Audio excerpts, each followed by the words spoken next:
Let's get started now. Cool. How's everybody doing? Awesome. Excited to have you all here. Before we get started, today we have a lot of content. We're going to go over essentially 3 normal sessions that we would cover for the previous Startup Launch competition that we did, all in one. So it's going to be a lot of content. But before we get started, any questions about the competition, the content, anything that we talked about in the info session? All good? Awesome. Cool. Yeah, thanks for coming. We know it's pretty late, like a time change, room change. So yeah, we appreciate it. Yeah, next week we'll be back in Brian 1:30, 4 p.m. So back to normal time. So yeah. All right, cool. Well, let's get started. Today, the 3 things we're talking about is myths about starting a startup. Number 2 is generating an idea or coming up with an idea, which I know a lot of you guys already have ideas, but this will be a good way to kind of validate that you're on the right track. And then the 3rd piece is actually creating an MVP and testing that out. So we'll start with myths. So number 1, most early founders or first-time founders think that the more capital that you raise, the more likely you are to succeed. And this is actually not really correlated with success and actually can hurt you if you raise too much capital too early on for a lot of reasons. So I'll give you guys an example. So Justin Khan is the co-founder of Twitch, which sold to Amazon for $1 billion. Obviously very successful, very intelligent founder. After selling Twitch, went on to start his second venture, which was called Atrium. It was basically like a legal tech company to make it cheaper, more affordable, quicker for startups to get their legal stuff done. And because of his track record and his reputation, he was able to raise $10 million right out of the gate with nothing but a pitch deck, basically. This was also at the peak of the market, so it was a different time. This was like, 5 years ago. So think about it, $10 million, all of a sudden you're an idea stage startup and you've got all this money in the bank. Well, what do? You start hiring people, you start doing what companies do when they're later stage, even though you're idea stage. So to cut a long story short, basically they ended up going on to raise about $50 million and burn through most of that before calling it in. Because what ended up happening is they hired a bunch of people, they were growing, and the product wasn't ready. The product was churning. So he actually describes it. He actually put out like a blog post or a video talking about it, and he says, yeah, we basically had like a leaky bucket. We were putting a bunch of water into it, but at the end of the day, our product wasn't sticky enough because we weren't really differentiating our product. So you really, in the early days, have to focus on that product. And if you raise a lot of money, it can distract you and it can make you take a different route. It can trick you into thinking that you don't need to do this. The other way it can hurt you is if you raise too much money at a high valuation early on, then it just sets this unrealistic expectation for the next round. Now you have all this pressure to perform and you have to hit a certain metric. And if you don't, then you have to deal with this negative signaling of having to raise a down round at a lower valuation than the last round. And signaling is super important in this industry. So, number 2, it's important to keep your idea secret. This is one that we hear all the time. And the reality is that in the early days, it's actually super important for you to talk to a lot of people about your idea. Now, it doesn't mean everybody, but anybody who's relevant, right? And what I mean by that is anybody who's a potential user, a potential investor, a potential partner.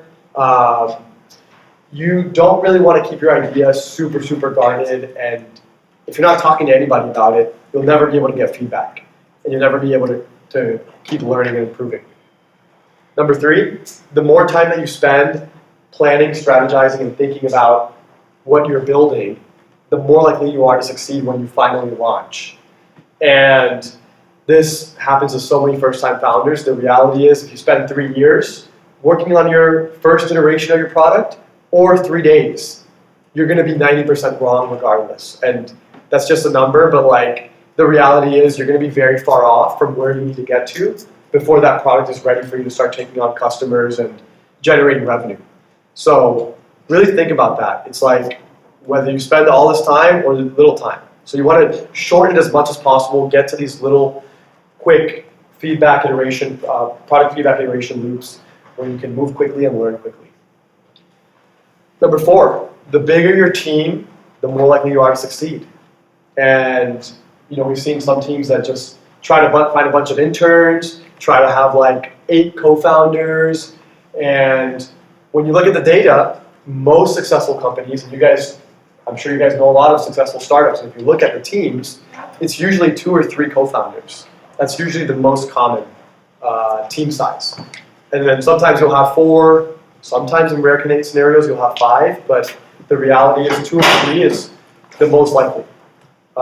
We typically see 2 very often and think that's a sweet spot because you really just want one person who's really good technically and can build an early version of the product, and then you want somebody with great communication skills who can actually sell, pitch, raise capital, hire people, manage people, all that. Number 5, most startups fail due to lack of funding. And the reality is, these are the top 3 reasons that startups fail. 1 is they don't make something that people actually want or that solves a problem for somebody. Number 2, timing, which nobody can predict. So there's some luck involved there. And number 3 is co-founder breakups. A lot of startups fail because the co-founding team breaks up. And that's why when we invest in a company, we look for teams that have history together. There are people that have known each other for a long time. Maybe they met back in high school or college, and they've worked together on projects before, right? If you just met somebody at a networking event last weekend, and that's your new co-founder, then you might be in for some rocky times. So you really want to get to know each other. Think about it like the same thing as like getting married to somebody. It's like you're not just going to meet somebody and propose to them in 3 days. Some people do that. Sometimes it works, but not recommended, right? So you want to spend time getting to know that person because you're going to spend a lot of time working with them. Number 6, you should delegate and outsource the most difficult tasks. And we see it all the time. Some founders just want to delegate everything and don't want to actually roll up their sleeves and do the hard work, which is what it takes to build a startup. So in the early days, the founders are really doing everything. They're building the product, they're talking to customers, they're selling, they're raising capital. You can't outsource any of these things, especially when you're in a position where the product is not even ready, when you're not generating any revenue. You should not be trying to hire interns or other people to outsource to, because you need to be doing those things, because that's how you're going to learn. In the early days, it's all about learning as quickly as possible and then iterating on what you're learning on. And if you're outsourcing it, somebody else is going to learn, not you. Number 7, you need to wait until you have a product to launch your company. The first step is really just validating what you're doing. And you can literally build something that you can use to validate in 30 minutes. And we'll even talk about some examples later on that of companies that have actually done this. And then the last one, you can work on your business part-time or have multiple startups. And some people will point to people like Elon Musk, like what about him, SpaceX, Tesla, all these other companies. If you look at all the most successful founders in the early days, none of them were working on more than one startup in the beginning, right? Maybe now they are, but in the beginning, the issue is that there's a learning curve, and there's so much that you're going to learn, and it's not possible to build 2 startups at once, or treat it like a side project. It's okay if it's a side project in the beginning, like early stages, but if you want to ultimately take it off the ground, then you're going to have to go all in at some point.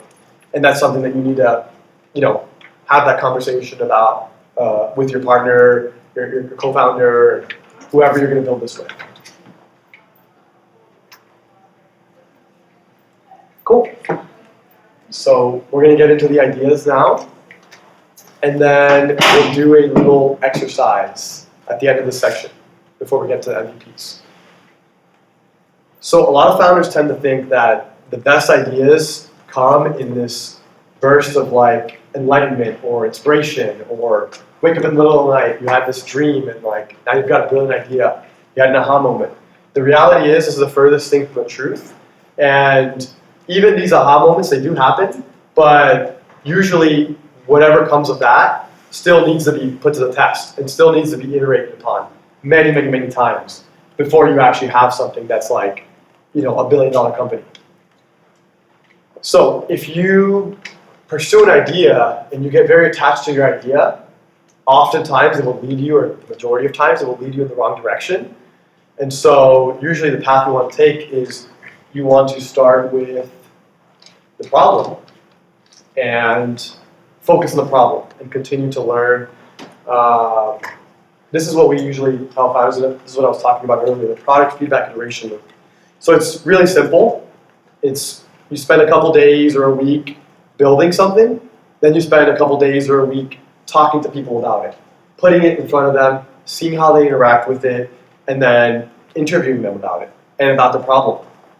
And then you continue to iterate, and you want to keep this up basically for the entire life of the company, or until you get to a certain stage where you've got some really good traction and you no longer need to iterate as much, but you, in the early days, the first couple of years, this is what the journey looks like.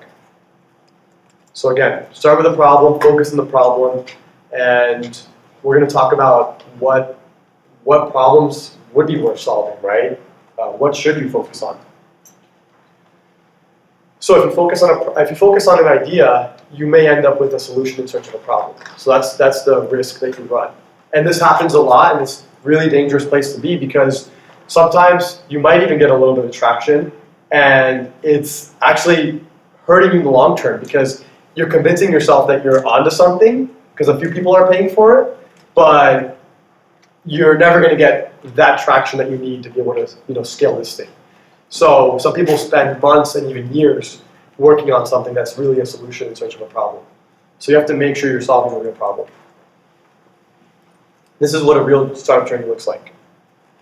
You have the idea based on a problem, and you keep iterating and iterating and iterating, and then one day, so you get your first customer. Then one day you get your first big customer. Then one day, you get a big investor, and then eventually you're able to exit or IPO. So when you're thinking about a problem that you want to solve, it's always worth considering the intensity of that problem and the frequency of that problem. So you can plot it on a graph, right, on a XY chart, and just think about, how often does this problem come up, and how big of a problem is it? So I'm going to ask you guys a question. So what are some problems that you guys may face on a daily basis, like that you guys have? Getting blocked by a code preventing you from registering for a class over the weekend. Okay, yeah. This weekend. Yeah, that's an interesting one, okay. My bike got stolen first week in the session. Wow. Okay. A paywall on a news article. Paywall on a news article, okay. Cool. Yeah. Oh. Anybody else? Cool.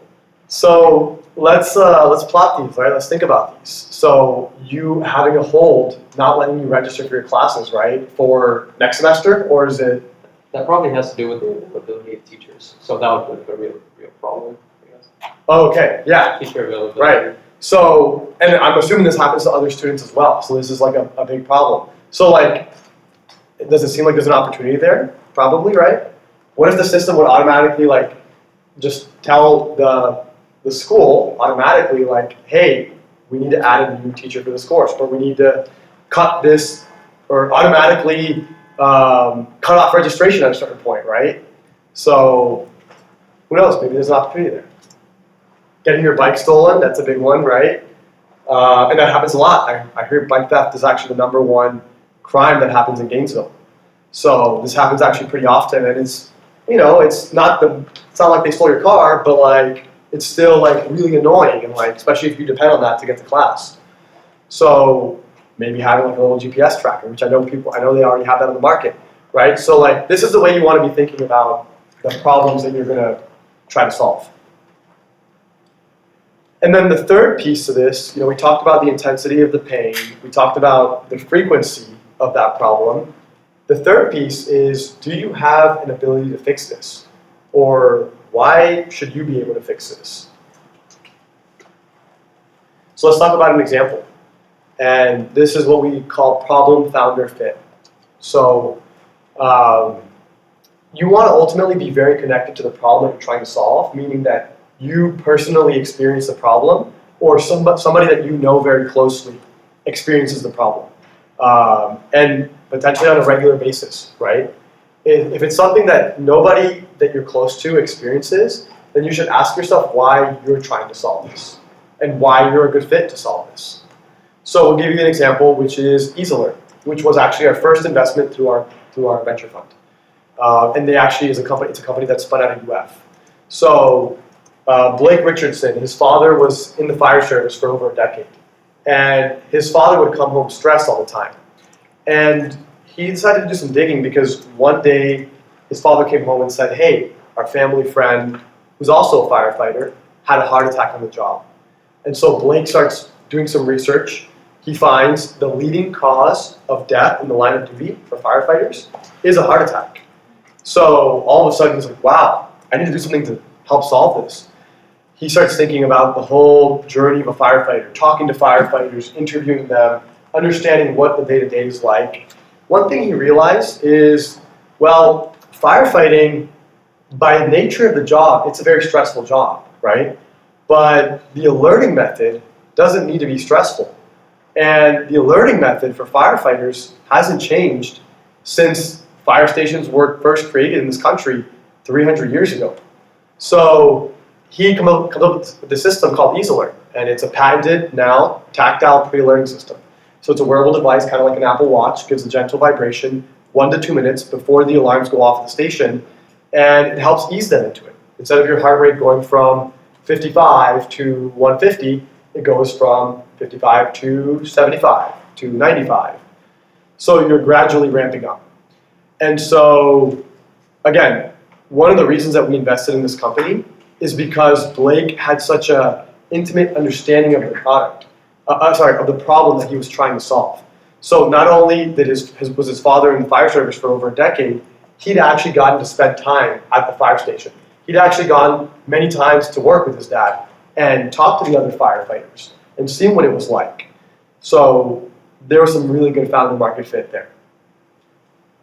And then the second piece is what makes you uniquely qualified to solve this problem. So one thing is like you're attached to the problem, meaning that you're able to observe how it affects the person dealing with it and see it on a regular basis. The other piece is why do you have the unique capabilities to solve this versus somebody else?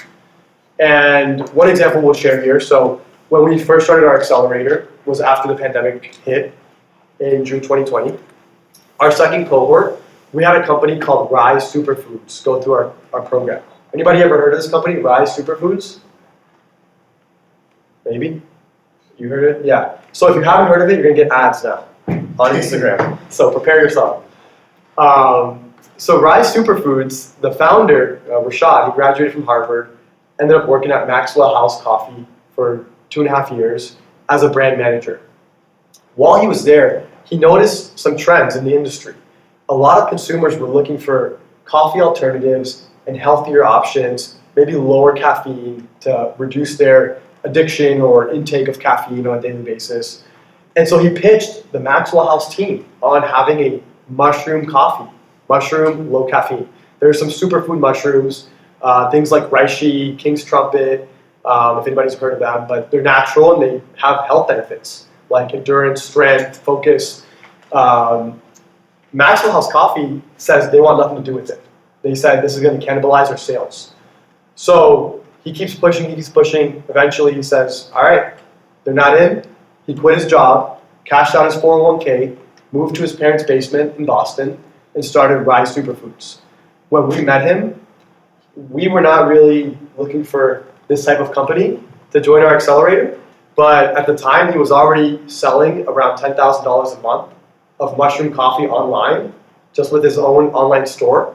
So we're like, all right, and we were really impressed by him specifically. So we took him into our program. Last month, this company did around $20 million of revenue. Is it Just Chagachino? 1 month. What? Is that Chagachino? Is Rise Food Chagachino? Is that the product? No, Okay. I think it's a different company. Okay. Yeah, it's just called Rise Superfoods. Understood. RYZE superfoods.com. So again, he was uniquely qualified to solve this problem because he was already working as a brand manager for over 2 years at one of the top brands in the country. So he had a unique insight and he saw the consumer trends. So ask yourself, whatever it is that you're trying to build right now, or whatever team you're going to join, like, why am I uniquely qualified to solve this problem? And then, is this problem worth solving? And this ultimately ends up becoming a market problem, a market question. But these are some questions that you should think about, right? Is this a problem that's getting worse, or is it already improving through another solution or through just a change in technology or whatever it is? Would somebody pay you money for this? This is a really important question to think about, because if nobody's willing to pay money for this, it probably means that there's already other solutions on the market, or maybe it means that it's not a big enough problem. It doesn't really hurt them that bad, so they don't really care that much.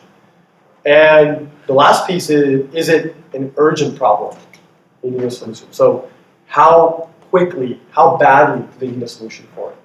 How quickly would they go to the store and buy it if it was at the store?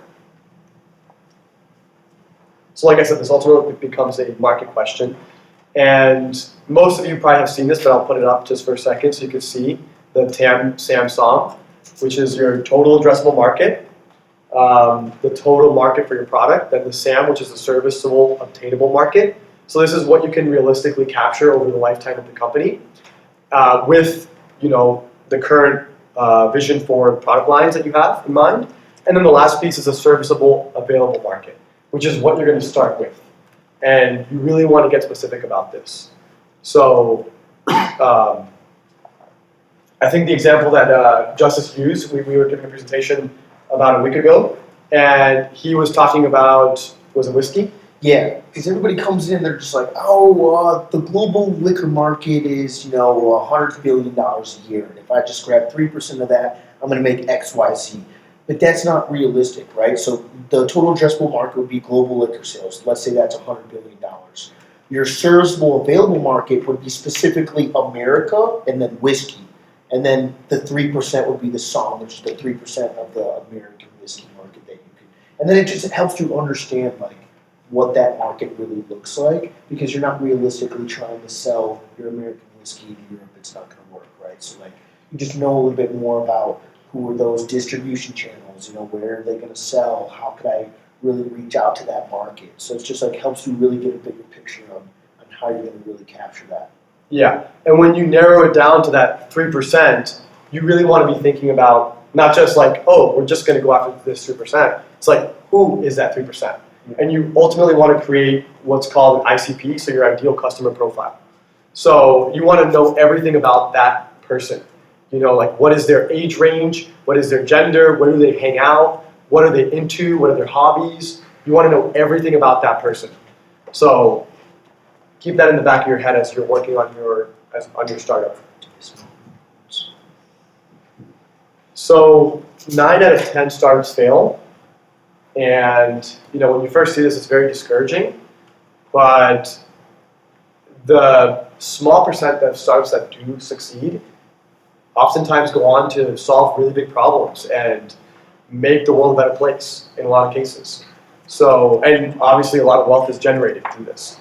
So I wanted to give some examples because, with this high failure rate, oftentimes students are what are my shots of succeeding, right? But there's a lot of really successful companies that were started by college students, dropouts, whatever it is, that went on to be very, very successful and solve big problems. Dropbox, the current one that is currently the market cap is currently 8.96 billion. DoorDash, started by college kids in Palo Alto, students at Stanford. Current market cap, $35 billion. They solved a big problem. Facebook, now Meta, worth almost $1 trillion. Pretty insane, even in the current market that we're in. And he was 19 years old when he started this out of his dorm in Harvard. Google, another one. They were PhD students at Stanford when they came up with. Actually, they were working on their dissertation, and this was the project that they were working on. It was what became Google, basically. Now worth 1.6 trillion.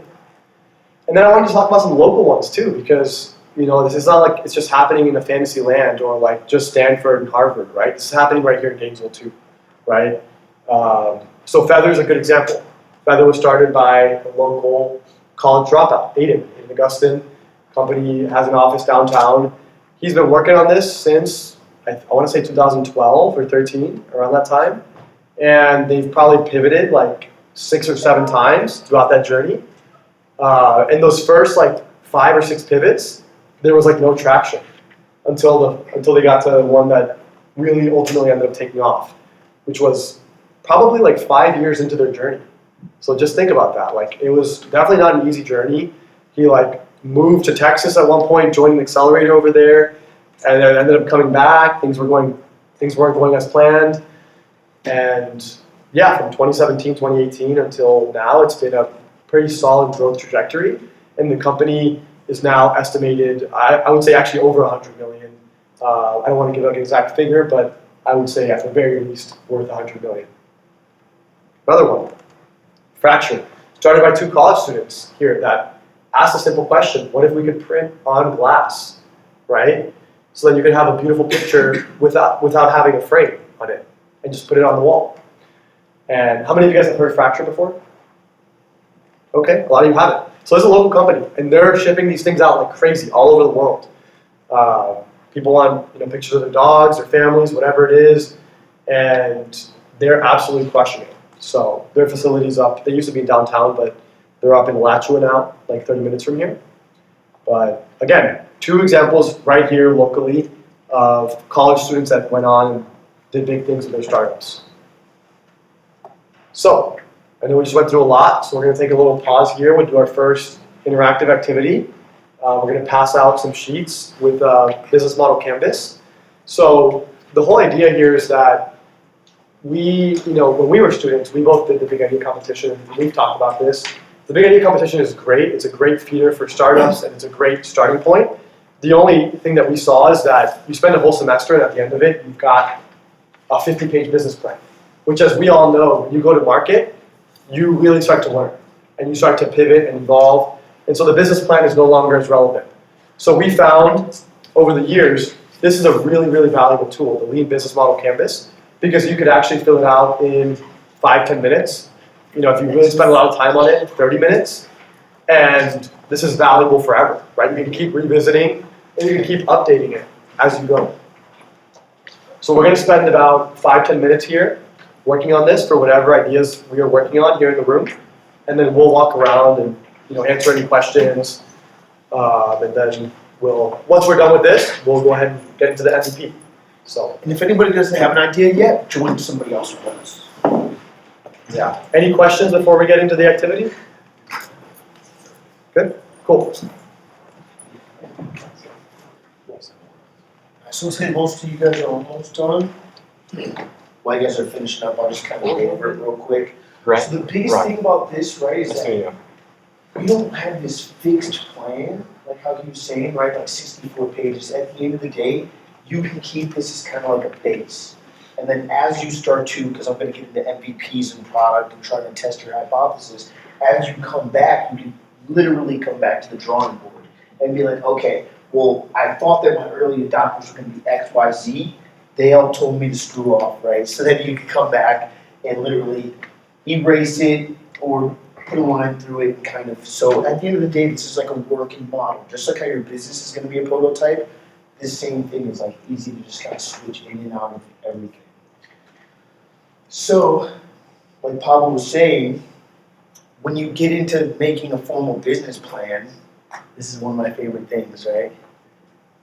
This is one of my favorite quotes. Everyone has a plan until they get punched in the face. So a lot of founders, especially first-time founders, they'll come up with this elaborate plan that will take them 6 months to make a business plan, which in the real startup world, nobody's ever going to read through a 64-page business plan. They just want 10 slides. They might not even look through the 10 slides either. So then you make this elaborate plan, you spend 3 to 6 months developing product, then you go to the market, and that's when you get punched in the face. You figure out that nobody wants your product, nobody wants to pay for it, and really you're bringing a vitamin and not a painkiller. Have you guys ever heard of that terminology? A vitamin's like cool to have, painkiller, you need it. So at the end of the day, what you want to create, instead of this whole entire formal product, is you want to create an MVP. This is the least amount of product that you need to validate your idea. So I'll give some examples in a second. But first, you want to always understand that this initial product that you're launching is a hypothesis, right? It's not definitive. You might say, hey, people want a bike lock that can track your bike. But you don't want to go into it with this definitive statement thinking that everybody wants it. This is a hypothesis. So let's think about some ways that you could start an MVP. And I'll give you guys real examples of either what I've done or what we've seen. The first could literally be a landing page with a wait list. There was, oh my God, now I'm blanking on the product. What was the UC startup again? Passes, No, the other one before that. the AI. Yeah, the AI one. Oh my God, no, forgive me. But literally each week they went through different business ideas, and each week they would literally just create a landing page with all this elaborate text saying about what they could do. Never had a product. Each week they would test new ideas and literally just put sign up here and leave your email if you want to be on our wait list. And then one of their products literally got like 10,000 registered users' emails within 1 week. So they're like, hey, there's a massive demand for this. Let's start to build this product out. And then started to build it one feature at a time. Well, basically, I mean, if you want to test a hypothesis to see if anybody had interest, you could literally put up a landing page with all the text of what you could possibly do and just put sign up here and leave your email. So like these are simple ways that you could avoid spending 3-6 months building out product and then nobody ever wants to buy it. Another thing that I really like to leverage is Facebook groups. And I'll show you guys how in a little bit, just to like literally build a community around a product, start to get transactions done, and you don't need like a whole entire app to start to build stuff out. Kickstarters are honestly great. We had a founder that went through our first cohort, and this is like back when we allowed people to come in pre-product, which we do not do anymore.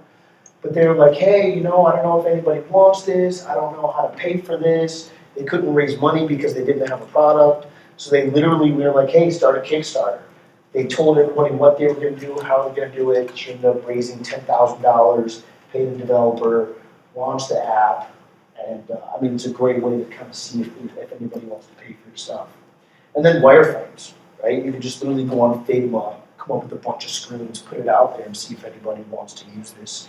So these are ways that you could start to get out in the market and test your hypothesis without you building for 6 months, 8 months, and then end up going to the market and getting punched in the face by this guy.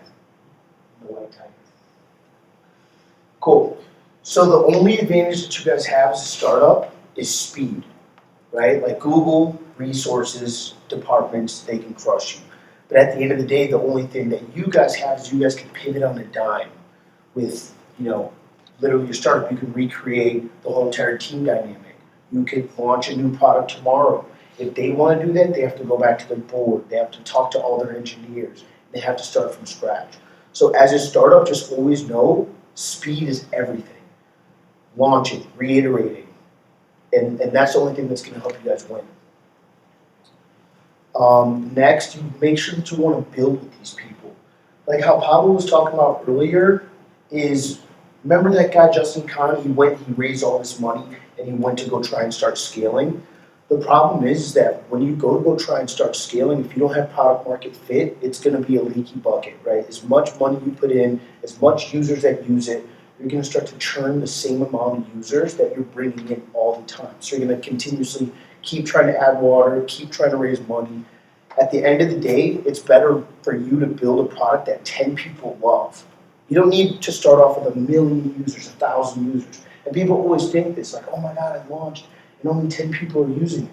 Well, if they love it, they'll tell their friends and their friends' friends. And at the end of the day, you want to build something that 10 people love instead of something that 1 million people just like kind of think is cool. So this is like the biggest thing that you could do is start to build with your customers. And Y Combinator, the first thing they always say is like, go talk to your users. Like who are your users? Like, okay, for example, you're building the scuba gear stuff, right? How often do you talk to people that go scuba diving? Often. See, that's a good sign. Who else is building something? Cool. The OpenAI. Yeah. It's basically like a bi-weekly basis I have meetings with. Hourly basis, that's great. It's amazing. When I first launched my first app, I literally went through the whole entire database and called people one by one. Like, hey, I'm the CEO, I'm launching this product. Literally save my cell phone number, call me, why are you using this, why aren't you using this? And like, that's what's really gonna help you understand the problem. Because if not, you kind of have like a vision, but you don't really know at the end of the day. So you have to be doing these customer interviews consistently, and don't ever lose that. So this is like the 6 steps to an MVP. So you first want to create your hypothesis, right? People want to scuba dive and it needs to be easier, right? This is what the hypothesis might be. Then you create your initial MVP to test it. You launch it, what's up, Sam? Launch it, see if it works, people like it, get all the data. See what they like, see what they don't like, make tweaks, rinse and repeat. Build, measure, learn, right? Have the idea, build it, put it to market, see what they say, tweak it, and keep doing it. If you keep doing this cycle and keep tightening the loop, you're going to continuously keep improving on your product, and you're going to start to figure out what people really like. But if you're not learning, building, and measuring at the idea, your ideas, your product, and your data is all going to look like shit. Sorry for my language. But at the end of the day, you have to be doing these things. This is like key step number 1. This is the most important slide probably. So what is not an MVP? I remember back in the day, they used to have us go through surveys. And the reason why surveys are like cool, but at the end of the day, like surveys don't equate to reality, right? It's just like this fictitious, hey, if I gave you X, Y, Z, would you pay $3 for it? So when I had a parking app, I was in the Gator Hatchery, I did like 250 surveys. Everybody said that they would rent their driveway out, right? Everybody said that they would pay $3 an hour to pay to rent that driveway. When I went to market and I was like, hey, list your driveway, they're like, actually, I work at 2 p.m. to 3 p.m. I don't know if I want somebody random in my driveway. What if they go in my backyard and steal my bike, right? So like all these surveys are not based on reality. Like somebody's gonna pay you $1, just try and go get the dollar. Because if not, they're gonna tell you they'll pay you $1, but they really won't. Second of all, an MVP is not a fully working app, fully functional website. Like it's literally the least amount of product that you could ship just to test that original hypothesis. And like they always say, if it took a month or longer, it's not an MVP. Like you should be able to launch this like tonight. You can launch this in a week. And this is the misconception that a lot of people have. They're like, I'm still working on my product, blah, blah, blah. Well, literally just launch an MVP, because if not, you're kind of wasting time. Go out there, start to learn, and without that, you're not going to really be able to even launch a great product, because you're not building, measuring, and learning. So here was the app that I launched. The hypothesis, there's a need to rent unused driveway space because there's not enough on-street parking. So think about it, like game days, right? And even not game days. I mean, we tried to pull up the other day and there was no parking across the street. That's why Chick-fil-A is like the lowest performing Chick-fil-A in the country, because there's no drive-through, right? Chick-fil-A's like usually have people like waiting in line with a laptop, an iPad. So the goal was to get people to list their driveway space, and literally I just wanted to create a Facebook page and have people do it on their own, right? Let's see if this is actually going to work. You say that you want somewhere to park. People say they're willing to rent out their driveway. The surveys say in theory this should work. Let me create a Facebook page and see people. I didn't even care about making money. Let me just connect them and see. So that's exactly what we did. And this is still active right now. You can go on and you have diesel parking. At the time, there was 142 members. I'd probably say it's closer to 200 now. But people are still actively listing, like, hey, who has a parking spot for sale? Who's willing to rent it out? Oh, I have X, Y, Z amount of money. So like literally instead of building an app for 8 months, I can literally try and test and see if there's an actual demand for this. That's exactly what happened. So people selling or renting a parking spot for a fall? So what I realized was, and this is what really helped me understand stuff, is that there was a lot of people looking for parking, but nobody was really willing to rent it out. Like, so there was a lot more demand than there was supply. So this literally Facebook page, 24 hours, and you can understand so much of the insights and kind of recalibrate. So next, Rent Rewards platform. So I was working for this company called Pinata, and the CEO was like, there's 3 parts of the hypothesis. People are willing to share their rent payment history right? Who their landlord is, where they're paying, in exchange for a reward. The reward can be worth $2 or $3, and they're willing to spend that reward in a marketplace. So, literally did the same exact thing, started a Facebook group, pay rent, get rewards, told people, hey, if you share where you rent, send a screenshot of how much you're paying, I'll give you a $2 to $3 Amazon gift card, right? Because that's also marketplace. And within 24 hours or less, had 10 transactions. Super quickly, people were willing to share their rental history in exchange for items in the marketplace. So everybody's like, Amazon please, Amazon please. And I literally just sent them like $3 Amazon gift cards. So like you could do this tonight if you have an idea to try and validate the hypothesis to see if are people actually willing to do this or not.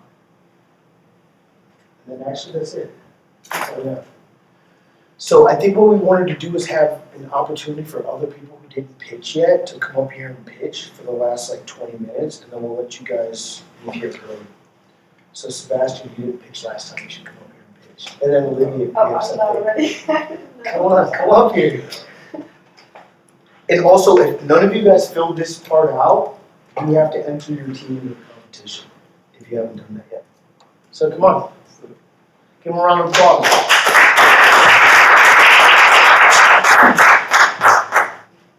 What I've been developing over the past 3 months is a tool that is maybe more relevant now than it was a day ago because of the OpenAI keynote conference that they had. But here's what it does.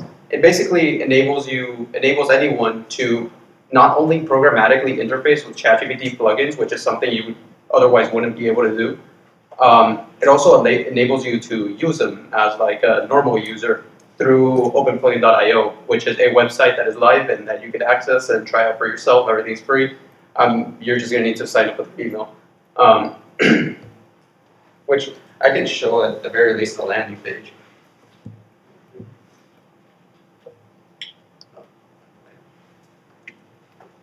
And basically, this is what you're going to have to do. Can I sign up for you? That's my email, sure. So, We'll have to verify, hold on. yeah.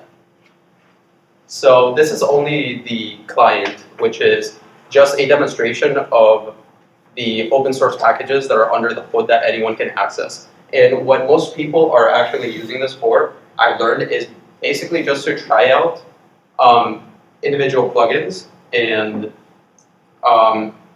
see whether or not they should use them to develop whatever application they're planning to build. So it's really like a discovery platform rather than something they use like on a day-to-day basis. So what you're going to come across when you first register is just an onboarding process where it gets you like comfortable with how it works. Eventually you get around to clicking on the plugin and then asking it to show you GIFs, which OpenAI, ChatGPT wouldn't otherwise do.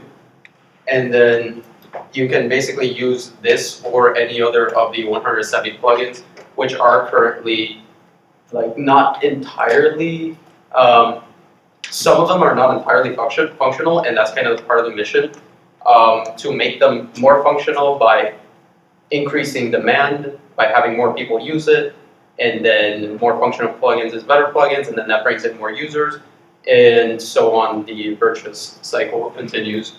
At the moment, as of yesterday, ChatGPT is kind of sunsetting plugins, which makes OpenPlugin kind of like a relic of a tool that OpenAI used to have, which I think is kind of cool. And soon OpenAI is kind of, in reality, they're evolving plugins to something called GPTs, and maybe OpenPlugin might be heading in that direction. Maybe OpenPlugin might be pivoting to address a specific issue. I'm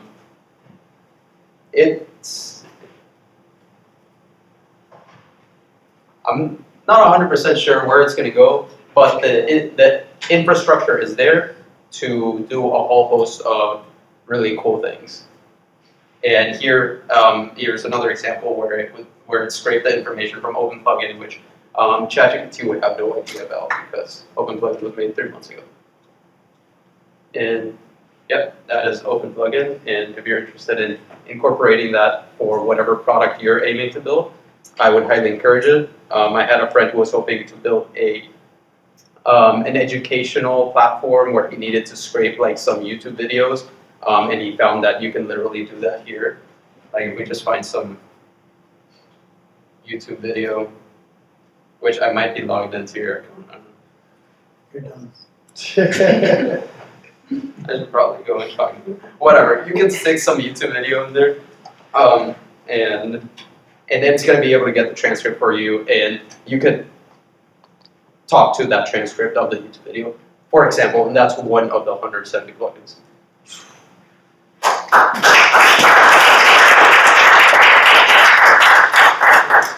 Simple pitch, come on.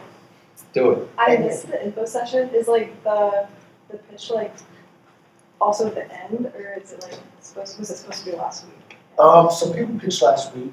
So every week we give people the opportunity to pitch, even if you already went last week, because we want you to be constantly practicing. Because like pitching is super hard, and like you just have to practice a million times before you're ready to raise money. So yeah. That makes sense. I mean, I guess I can like just like a quick. Yeah, It's just an idea. Yeah, It's not perfect. Yeah. I literally pitched an idea I wasn't even working on last week. Yeah, the whole idea is that this is like a low pressure environment. Obviously, no investors. Like you're not pitching anybody seriously. You know, just it's all about practice and like getting feedback, improving. So yeah. Yeah. So I guess I can start with like the problem that I was kind of experiencing. So a few months ago, I had a scoliosis like surgery, and I was really scared going into it. And what I found was that it was really hard to like find other people that could relate to it, because like I could talk to like my friends and family, but they wouldn't really like understand kind of like how I was feeling, and they couldn't like console me like, oh, like I went through the same thing, it ended up like this. And then so I kind of went into it feeling kind of blind, and then like after the fact, kind of like experienced the same thing. It was hard finding people to talk to, and like if I was experiencing something like niche, I could even like call my doctor like straight up, or it might not be my doctor but another one, like, oh, I have this numbness, and they would give me some generic response. Or like if I look it up online, I get like research papers, and I ended up in like the TikTok comments of other people's TikTok videos, just going back and forth with people. Like they would post some random scoliosis related video, and I would just ask in the comments if anyone's had like this specific thing happen, and people would respond to me, and then we would just talk through the DMs. But like not everyone is comfortable doing that. And then other social medias like Reddit and stuff, you generally come across like older stuff. Not everyone's used to posting on that type of platform. So the idea would basically be like a social media for people with like health issues, or like patients in hospitals. So basically it would give people a way to like connect with, people with the same issue. And like, I don't know if you guys have heard of the app like BetterHelp. You can find like therapists on it and stuff. I would imagine like if you are experiencing like health issues, you feel more comfortable going to BetterHelp than you would with like Instagram or TikTok to find other people, because like it's kind of a personal issue, and it's the same thing with health issues. And there's nothing really out there right now where that exists for that. Perfect. Yeah. That's great. Yeah. Who else didn't pitch last time? We're gonna make everybody pitch. Megan, you should pitch something. I know you have an idea in there. Oh no, I'd probably pitch like if I'm scared. Oh yeah. Okay. Nice, there you go. Give it up. Hi everyone, I'm Megan. I'm the advisor for the Master of Science and Entrepreneurship program, and I work for the Entrepreneurship Innovation Center here at the Warrington College of Business. And we offer an array of different programs for entrepreneurs just like you. One is our Master of Science and Entrepreneurship program. These three gentlemen in the front are all part of the program, as is this gentleman in the back. And what we do, our aim is to provide you experiential learning opportunities that you can use to grow and launch your venture. So if you are enjoying this startup launch competition, this is an opportunity for you to expand on that. And our program runs roughly a year. We pride ourselves in, once again, providing you those experiential learning opportunities and kind of giving you that complete toolkit that you need to launch your venture. So. Let's Very go. Yeah, one more thing. We do offer a Gator Hatchery Student Incubator Program. A couple of you are in the Gator Hatchery, and it's free. It's a free resource. It's for all UF students of all majors, so I encourage you to join that. You get mentorship and guidance as you grow and launch your venture, and we take you to pitch competitions and connect you to people that regular students don't usually get connected with. So join that too. Okay.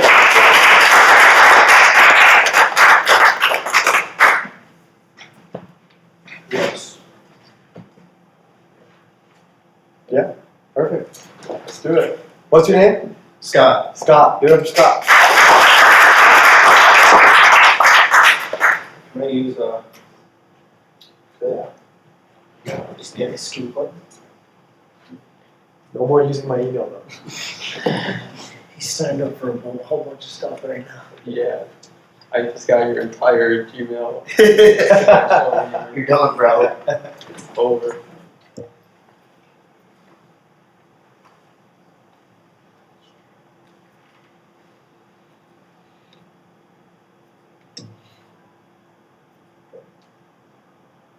Okay, so what this is this is Holstram. So this idea came about, I was involved with real estate investment as long-term rentals. And so in 2018, Airbnb is obviously developed and it's extremely popular. And generally speaking, renting something out on a daily basis, you're gonna generate more money than a long-term lease. So I'm on Airbnb and I'm looking for places, and I'm looking at, how these places are set up, how the properties are set up. And essentially, people are just, they're furnished with these whoever the owners are, styles, but there wasn't a lot of consistency. So I looked at it and I said, there has to be a better way in order to generate more money, something as far as a standardized or a process. So that's where this came about. What this is it is a system for property owners they can license it or we will manage it. But essentially, it is designed for people that are searching for holistic or wellness spaces, which there's a huge demographic of people that are traveling that are interested in, breathing clean air, purified water, sleeping on white sheets. So our model takes the best of what people look for in hotels, which are, how many times have you ever been to a hotel and seen black sheets? Ever? So you use, things like that. So again, it's all white sheets. There's certain cleaning protocols and procedures that we use. And essentially, the reason why we do that is because it generates more money. So these properties, I have a couple in Tampa, in South Florida, Delray Beach. These properties are essentially in the 95th percentile as far as, in their respective properties. So we use services like AirDNA, which collect data on short-term rentals. And we have the highest producing short-term rentals in their respective zip codes and sometimes in the city. So we're talking about, thousands of rentals in the city of Tampa. So that's how this was born. Essentially, you can rent one of these places, you can add on, we offer Tesla vehicle rentals, you can actually rent a Tesla with one of these properties. It's contactless, you can rent a Tesla 24 hours a day, 7 days a week without speaking to anybody, everything's automated. And that is the benefit of a property owner. So this system allows you to generate significantly more income, say double the amount of income that you would renting out on a long-term basis. It also provides protection. People don't you sign a lease, somebody stops paying the rent, it can take months to get people out of the property. So you're protected in that capacity. So this system allows you to rent anywhere from 2 days to months and generate more income. Now, as far as why those properties are generating more money is because there is demographics of people that want to have a hotel-like experience. Again, they want to sleep on, they want to have toiletries, they want to have a standardized soap set. They don't want to have just a bar of dial soap in somebody's house. So that generates more money. So travelers are looking for that. As I said, there's a huge demographic of travelers that are doing that. And then as far as how we market this is you want to invest in real estate. So somebody who wants to invest in real estate and they know somebody that has a rental house, okay, or is interested in renting their house. So they can refer that to us, okay. We will set it up with the owner and we can do the design management. We have a system in our place. And essentially the person who referred will get residual income in perpetuity.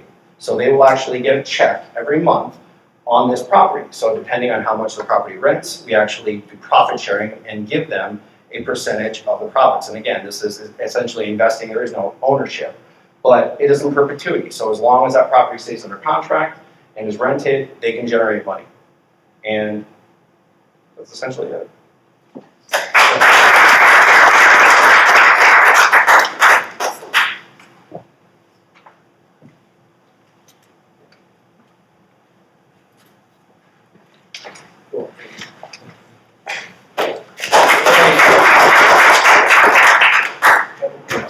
Huh?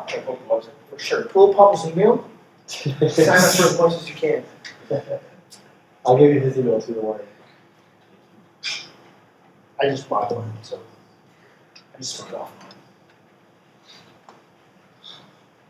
I'm off the grid. That's what I'm saying. Hi everyone, it's me. Hi, I'm Grant and I'm part of Warrington Ventures, and we are the first and really the only student-led venture capital organization at UF. And so we have these weekly meetings, these workshops kind of like this tonight, and we teach you all about different fractions of venture capital and private equity and growth equity. So like how to start your own funds, like how to reach out to VCs, how to set up your own fund. And like our meeting last week was actually about entrepreneurship, and it fell on the same night as these guys' info session, so that was big. And you know, we have a lot like that. And yeah, it's late in the semester, but all of our lectures, they're recorded on our YouTube channel. So if you ever want to learn about all that stuff, just hop on the website or like our YouTube channel is attached at an icon at the bottom.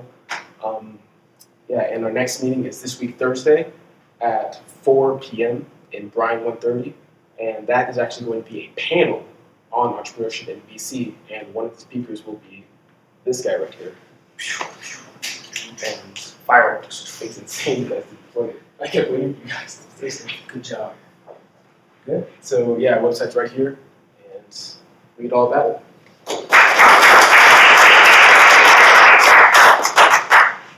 Alright, who here eats sugar on a daily basis? Oh, yes. Daily basis. Now, who here wishes that there was a better alternative? Healthier alternative. So what I'm pitching today is a banana-based sugar where we freeze-dry bananas into a granulated powder. Now, this is keto-friendly. This is healthier because it's known as a superfruit, so I call it superfruit sweetener. And on top of it, it's 1/10 the price of monk fruit sweetener.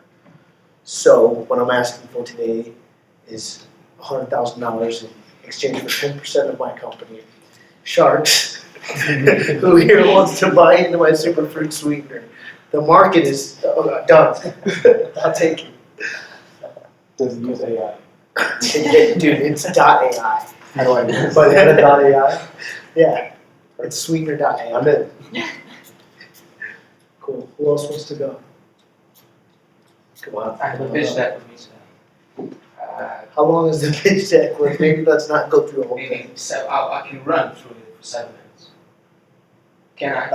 Yeah. I don't know. Let's see what time is it? Yeah. That's fine. Kind of close our head. Let's try to do email. 5. Let's try to do 5. 5 minutes. Yeah, I'll 5 try minutes. to I send it to your email, which is just right now. Okay. You sent his email today. He was done.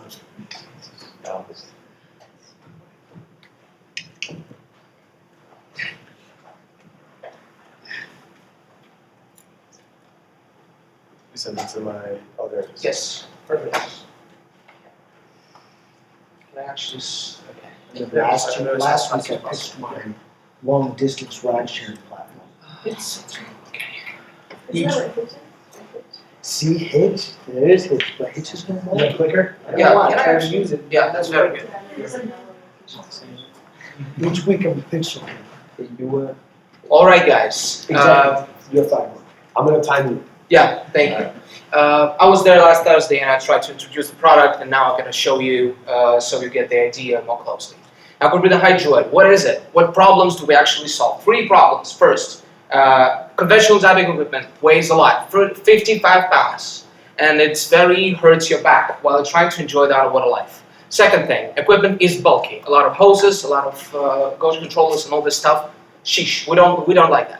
3, entry barrier is high. People have a lot of theory to enter the sport. People need to monitor all those things as a water. Yikes, we don't like that also. How we solve it? Hydroid. That's how it looks. It's a helmet for underwater diving, all in one, only 10 pounds weight, and an embedded computer which is situated right in front of your eyes. So the computer will tell you everything you need to do under the water. It's more safe. It's embedded analytics, and wow, it's great. How does it actually works? Those small RRC, which stands for replaceable regenerative cartridges, they are used. 2 of them are used for one dive, and what actually happens? Carbon dioxide, which we exhale, goes directly into those cans. After that, after some chemical reaction and some magic, oxygen goes out into your lungs. You have a fully closed cycle of breathing. You can stand for more than an hour on a deep down to 40, down to 100 feet. 2 of those cartridges cost $25 in retail. That said, one dive costs you $25. 3 main partners. We need 3 main customers to whom would like to sell this directly to divers who will actually buy this and dive in it.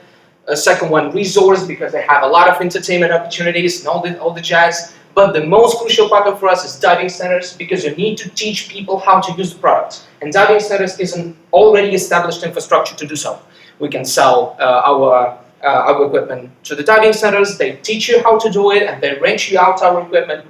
Everything is good. This is a short video of us, especially me, testing our working prototype in Turkey this May under the water. So this is basically us. You can see me also on the video. I'm here alive, so you can tell it does work. So yeah, here it is. Right here? This is our founder, my father. This is a family business, and the second friend will be me. Here is me. We're under the water. We put the hand computer just to compare the results. But all in all, this is our designer, by the way, who designed all this thing. And we did the open water trial, so we do it much more and more to make sure it's comfortable for the user. Market conditions, 3 main numbers: 10 million active divers worldwide, 2.5 of them are in the United States, $2 billion market size each year, and 3, approximately $1,000 each active diver spend a year. That said, we came up with a number of $5,000 per hour apparatus. That said, you just invest your each year $1,000 spending into 5 years, and you will definitely use our helmet for more than that time. Marketing strategy is rather simple. As I said, the most crucial partner for us is diving centers. In Florida, there are 400 of them. In the Caribbean Sea, it's 600 of them. Combined, boom, 1,000 diving centers, which we can negotiate and sell our product to. That's a very big market. If we manage to negotiate with them, they will at least buy 2 just to educate people, so the instructor and the student can wear them. Partners and competitors, very good. 5,000 diving centers worldwide. 1,000 of them are in the Caribbean, Florida plus the Caribbean. And 11 main competitors. Shares are pretty much evenly distributed among them, but they do not produce what we do. They're just conventional diving equipment which people buy just because it's used to be like that.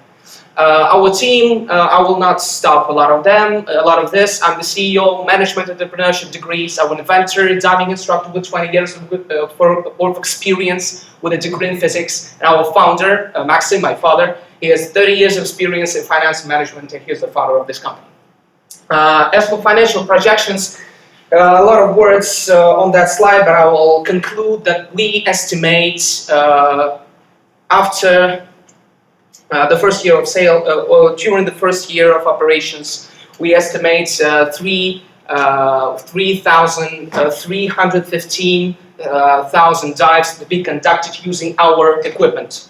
That said, we estimate to sell 730,000 cartridges. And some big numbers finally, just to convince you that we are financially profitable.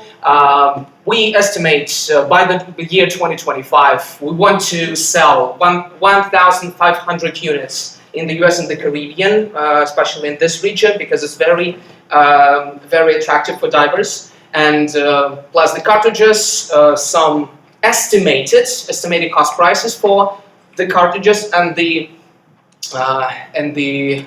our helmet are on the slide. So basically, we estimate that we can produce 7.8 million potential EBITDA by this year. 5 minutes. 5 minutes, yes. I just, can I have just 15 seconds? Go for it. So, future prospect, just a few words. Recreational diving, we people just wear our helmets and go see the fish and the reefs. It's a big market, it's the biggest market in diving, but still not the only one. We still have underwater military, underwater industrial welders, like firefighters even, not the underwater ones.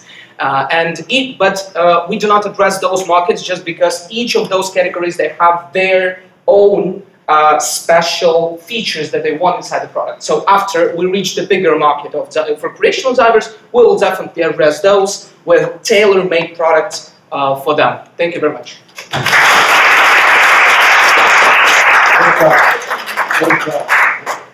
Who here wants to make a splash? Should I? That was a great job. Have you spoken with Jake Easterling, by the way? Could you please Robotic Santa. his name one more He time? used to be in the hatchery. Scuba, Jake Easterling. Jake He sold his Easterling. company. Yeah, his company got acquired by another company in the space, and yeah, he knows like all the diving shops, like up the East Coast. Easterling. Yeah, you should talk to him for sure. Company was called Scubatics. Thank you. Forrest Guthrie, Blue 71. We gotta talk to him more. Cool. Anybody else want to pitch? Let's go. Dead Perfect. Let's superstar. do it.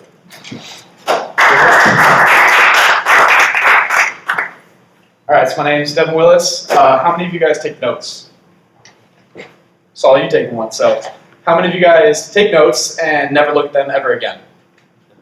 Because I know I have a full phone of just notes that I've never looked at.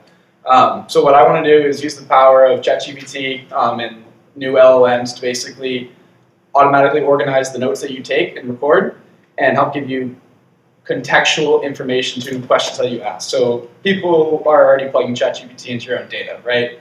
But I think what's more valuable is an all-in-one integrated app where you can write notes, have those automatically organized as you enter them to help keep track of them. And then when you ask questions about, let's say, what did I miss in my last meeting, or what did I talk about in my last meeting? You can get those notes back as soon as you ask that question.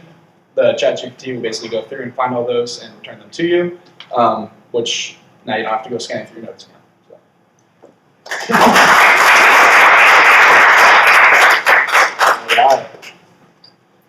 All right. Anybody else? There's probably like 1 or 2 people left that have not pitched, I think. Come on, buddy.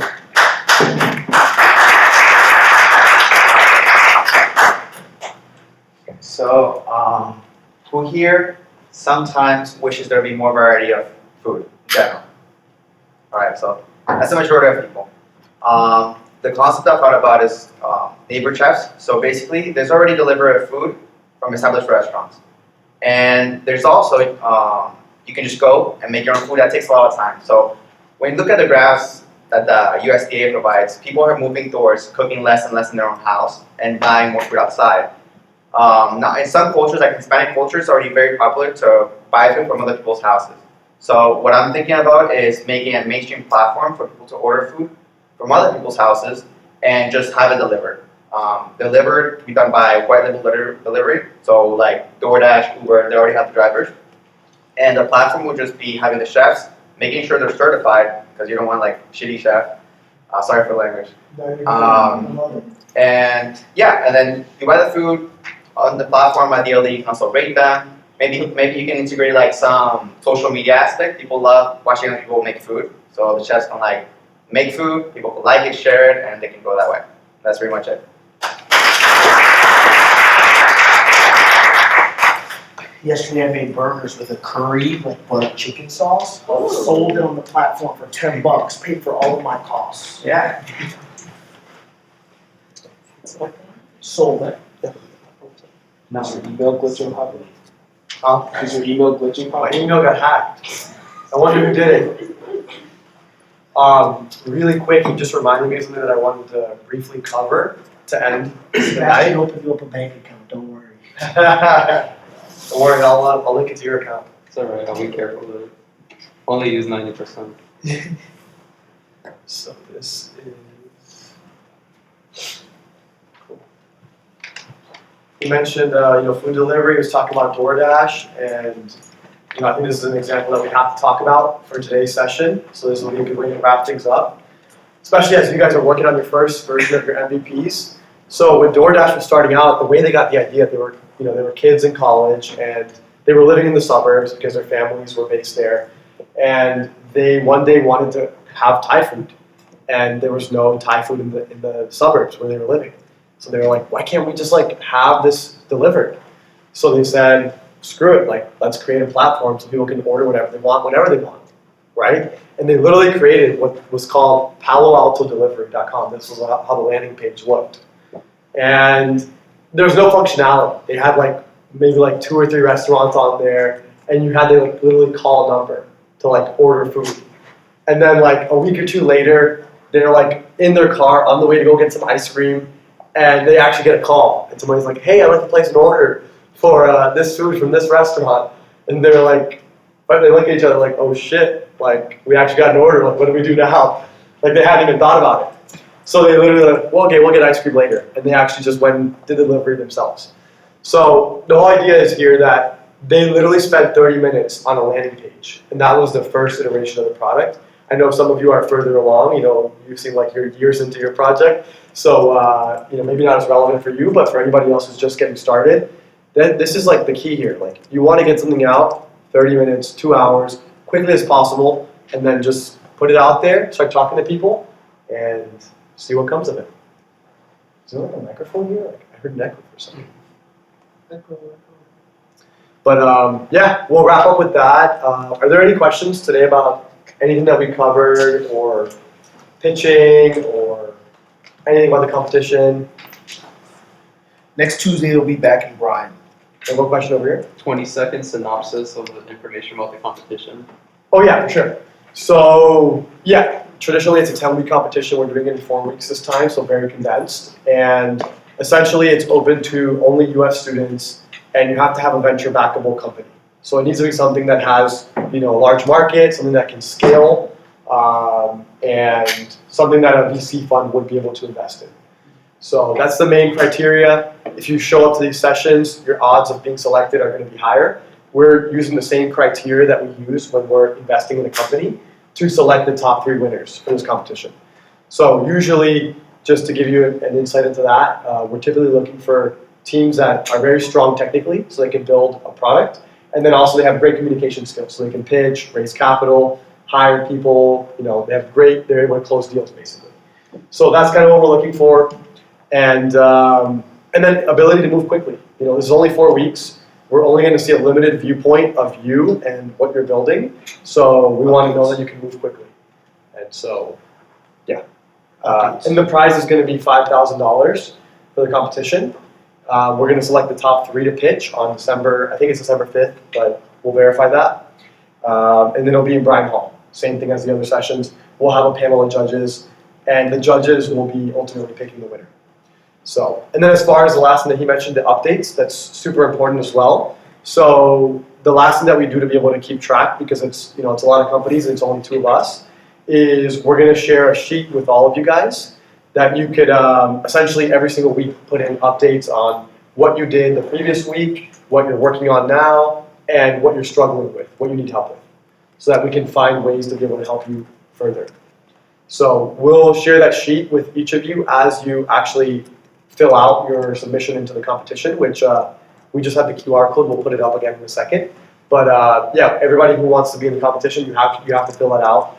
It takes like 2-3 minutes. Like it's not that long of a form, but you have to fill it out. Otherwise, we don't have your information, and we're not considering you as part of the competition. How hard can you put it? Like, Say it again. I put, well, can you just like completely go for a different company that you didn't sign up for? You can, yeah, but you just have to notify us. Got it. So if you're gonna pivot, just like email us and then we can talk about it for sure. So no problem at all. And the deadline to actually sign up is gonna be next week, like next Tuesday, the day of the session. Mhm.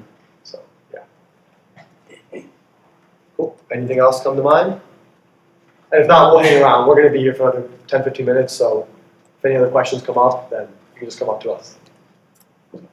Cool. We're done. Thank you for coming out.